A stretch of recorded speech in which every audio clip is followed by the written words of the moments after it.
আমাদের ছোট্ট আয়োজনে একটা সামান্য পিকনিক, বাচ্চাদের বায়না বলে কথা। Hello everyone, welcome back to my another new blog.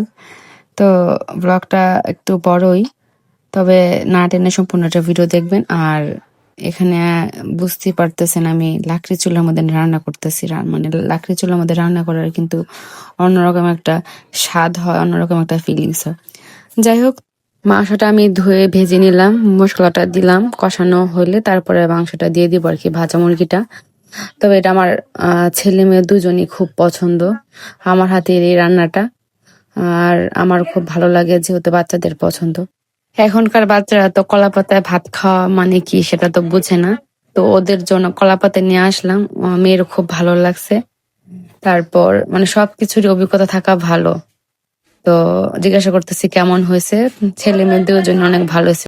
ঠিক আছে, ভালো থাকবেন সবাই, টাটা।